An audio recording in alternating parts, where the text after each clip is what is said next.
I married my husband because he made me feel safe. He was stable, successful, and predictable. Everything I thought. It needed after years of chaotic, exhausting relationships for a while. That calm was a relief. But over time it became something else, predictability. Turned into emotional distance. We stopped talking unless it was about bills or Iran's touch became rare intimacy, robotic then, non-existent. I told myself it was normal. People get older, life gets busy, but I knew I was starving for attention, for affection, for someone to see me. I envied couples who held hands in public or laughed over coffee. I had everything I was supposed to want. Yet I felt like a ghost when my stepson moved in after breakup. He braced for tension, but he was quiet, respectful. He helped. Around the house, asked how I was, and when I answered, actually listened, something my husband hadn't done in years. It was innocent. At first, I'd mention how tired I felt, and he'd suggest a show to unwind. I'd say dinner was lonely, and he'd sit with me, keeping me company. I started looking forward to those moments, not in a romantic way, but in a human one. Hypnotic things. A new haircut, a different sweater. He complimented me without agenda. My husband hadn't looked at me. Like that in years one evening. We ended up talking over leftovers. I laughed, really laughed for the first time in months, and he smiled and said, "You should do that more, it suits you." Something shifted. It wasn't lust. It wasn't love. It was recognition I felt. Seen live, then came the night that changed. Everything my husband was away at a conference, I passed my stepson's room heading for water. When I heard a sound soft, then clearer. Curious. I glanced in. The door was ajar. I didn't mean to look, but I froze. He was on his bed, shirtless, phone in hand, caught in an intimate moment. A woman's voice drifted from his speaker, breathless, unmistakably sexual. It should have turned away. But I didn't for a second too long. I just watched. Shame hit me immediately, but it was tangled with something else. Something I didn't want to name. I went back to my room and sat on the edge of the bed, trembling. It wasn't just what I saw. It was how I felt. Something primal and confusing had been stirred, and I couldn't shake it. The next day I avoided him. But the image lingered. And worse, so did the feeling.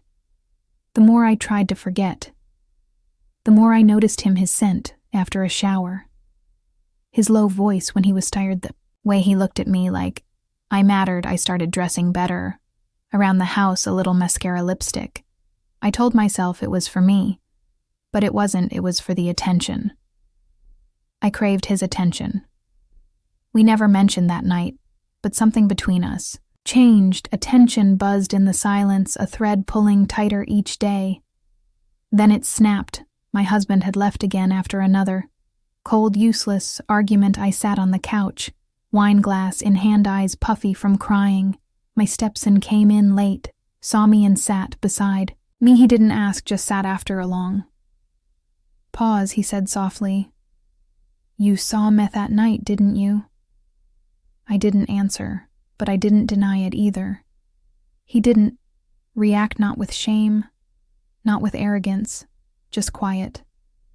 Understanding. "You haven't looked at me the same since." I wanted to retreat, to change the subject. But then he touched my hand, and in that single touch there was more warmth than I'd felt in years. I whispered that this was wrong. He nodded, but neither of us moved. I told him it couldn't happen. "Then why are we both still here?" he asked. I had no answer. What happened next? Wasn't planned. It wasn't seduction. It was surrender. We didn't speak. We didn't need 2 years of neglect, loneliness, and unmet needs collided in a single moment afterward. I didn't feel satisfaction, just silence. He looked at me. Unsure, I couldn't meet his eyes. I stood up, said I needed air, and left the room. When I looked in the mirror that night, I didn't recognize myself. Not because I felt guilty, but because I didn't not. Yet what I felt was relief. A dark, honest kind of relief. Like I'd been parched for years, and finally took a drink the next morning. Everything felt too normal. I made coffee, sat alone. When he entered the kitchen, he looked at me carefully. We didn't speak of it. We didn't speak much at all after. That days passed, then weeks. He started spending more time out. Eventually, mentioning moving back to his mom's. I didn't stop him. I just nodded when he left. He paused at the door and said, "Take care of yourself." Then he was gone. Now I go through the motions, smile when I have to play their role. But deep inside, I'm unraveling. I keep asking myself, was I just lonely? Or did I trade years of silence for a single moment of truth? I broke something, a marriage, a role, maybe even part of myself, and I still don't know if I'd take it.